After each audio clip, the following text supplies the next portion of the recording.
औज़ुबिल्लाहिमिनश्शैतानिर्रजीम बिस्मिल्लाहिर्रहमानिर्रहीम अस्सलामु अलैकुम वरहमतुल्लाहि वबरकातुहू। प्यारे बच्चों, आज हम आपकी ब्रिज कोर्स के 33वें दिन पर है, जहां हम कसर क्या होती है ये देखने जा रहे हैं। यहाँ हम देखेंगे कसर का मतलब क्या है, इसे कैसे लिखा जाता है और कैसे पढ़ा जाता है। देखिए यहाँ एक मिसाल है, आलिया और रानी को एक केक मसावी बांटना है। केक के दो मसावी हिस्से किए और दोनों को एक एक हिस्सा दिया। आलिया को आधा केक और रानी को आधा केक मिला।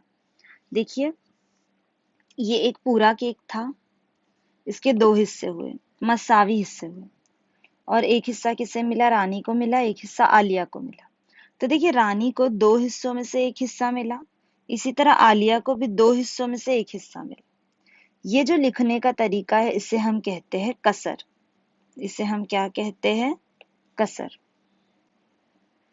और इसे कैसे पढ़ते हैं? 1/2, 1/2, यानी दो में से एक हिस्सा, दो में से एक हिस्सा।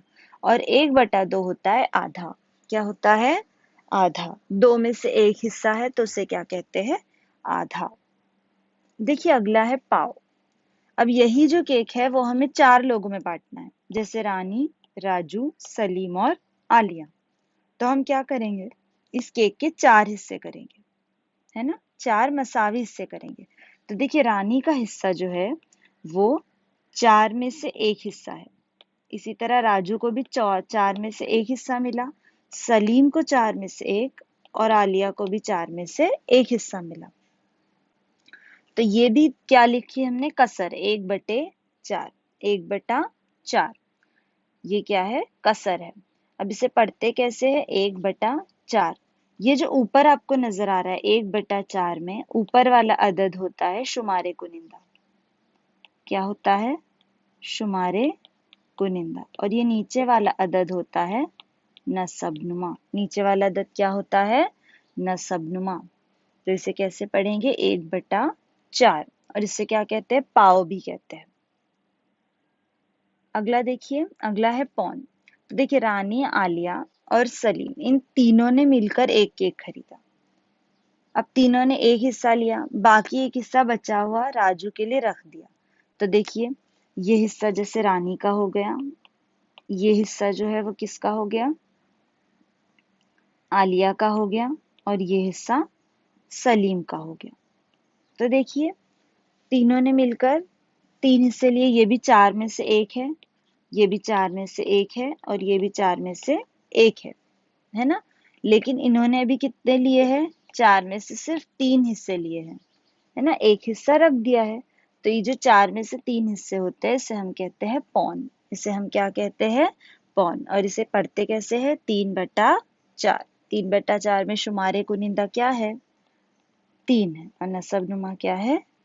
4 है। देखिए कितना आसान है। इसी तरह देखिए ये अनानस है, इसके हमने 2 हिस्से किए, इसके हमने 2 हिस्से किए, तो इसमें हर हिस्सा 1/2 हो गया, है ना? अब अगर मैं इसके 4 हिस्से करूं, अगर मैं इसके 4 हिस्से करूं, ऐसे बीच में से कट कर दूं और 4 हिस्से करूं, तो हर हिस्सा क्या हो जाएगा? 1/4, है ना? 1/4। इसे हम क्या पढ़ेंगे? आधा। और इसे हम क्या पढ़ेंगे? पाव, है ना? इसे हम क्या पढ़ेंगे? आधा। और इसे क्या पढ़ेंगे? पाव। अगला देखिए, आपको क्या समझा? अगर कागज है तो कागज की तह करके पूरे का आधा, पाव और पौन हिस्सा पहचानना आ गया। देखिए ये कागज है, इसको मैं फोल्ड करती हूँ बीच में से, तो इसके 2 हिस्से हो गए, ये आधा हिस्सा और ये आधा हिस्सा। तो ये आप आधा हिस्सा पहचान सकते हैं कागज की फोल्ड करके, तह करके।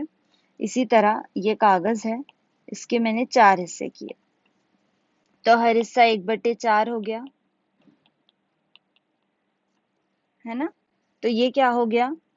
पाव पाव हो गया। ये भी पाव, ये भी पाव, ये भी पाव और ये भी पाव। इसी तरह पौन, तो मैं अगर कोई 3 हिस्से ले लूं तो ये क्या हो गया? 3/4। तो ये हो गया पौन हिस्सा। तो आपको कागज की तह करके आधा, पाव, पौन पहचानना आ गया। अगर आ गया तो क्या लिखेंगे? सही। नहीं आया तो गलत। मुझे तो आ गया तो मैं लिखूंगी सही। अगर आपको नहीं आया तो आप गलत लिखिए। मुझे चीजों के ग्रोह से एक पूरा ग्रोह, आधा, पाव, पौन, हिस्सा पहचानना आ गया। जैसे देखिए मेरे पास 1 2 3 4 चार चॉकलेट है। चार चॉकलेट में से अगर मैं हर एक को एक एक चॉकलेट दूं तो मैंने पाव पाव चॉकलेट दिया, है ना। इसी तरह अगर मैं दो दो चॉकलेट दूं तो मैंने आधे आधे दिए। इसी तरह अगर मैं 3 चॉकलेट देती हूँ और एक बाकी रख देती हूँ तो 3/4, मतलब मैंने पौन चॉकलेट दे दिए। तो अब चीजों के ग्रोह में से आप आधा, पाव, पौन पहचान सकते हैं। दी गई शक्ल में से एक पूरी शक्ल का आधा, पाव, पौन पहचानना आ गया। देखिए हमने केक का देखे थे, आधा क्या है, पाव क्या है, पौन क्या है ना। तो आप लोगों को आधा, पाव और पौन पहचानना आ गया। मुझे आधा, पाव, पौन, हिस्सा तरतीबवार लिखना आ गया, है ना। आपको समझ में आ गया 1/2, 1/4 और 3/4 इनसे जाहिर किया जाता है। ये क्या है, 1/2 आधा है, 1/4 क्या है, पाव है, और 3/4 क्या है, पौन है। देखिए एक मशक हल करते हैं। यहाँ दिया है, देखिए एक दायरा है, उसके 4 हिस्से हैं। तो कितने हिस्से हैं, 4। कितनों में रंग भरा है, 3। तो इसे कैसे लिखेंगे, 3/4। क्या लिखेंगे, 3/4। और ये क्या, इसे क्या पढ़ेंगे, पौन। तो पौन में आप सही का निशान लगाएंगे इसे। अब देखिए इसके कुल कितने हिस्से हैं मुसल्लस के, 2। रंग कितनों में भरा है, 1। इसे कैसे लिखेंगे, 1/2। 1/2 क्या होता है, आधा।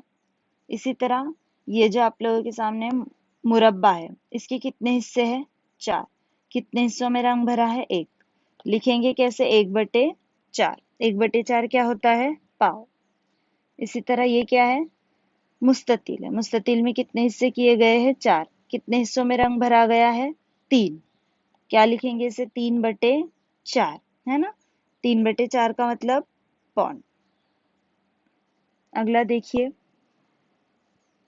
पहला है, एक दायरा है, इसमें 4 कुल हिस्से हैं, 3 हिस्सों में रंग है, 3/4 पढ़ेंगे कैसे, 3/4। इसीलिए इसी तरह कुल कितने हिस्से हैं, 3। रंग कितनों में भरा गया है, 2।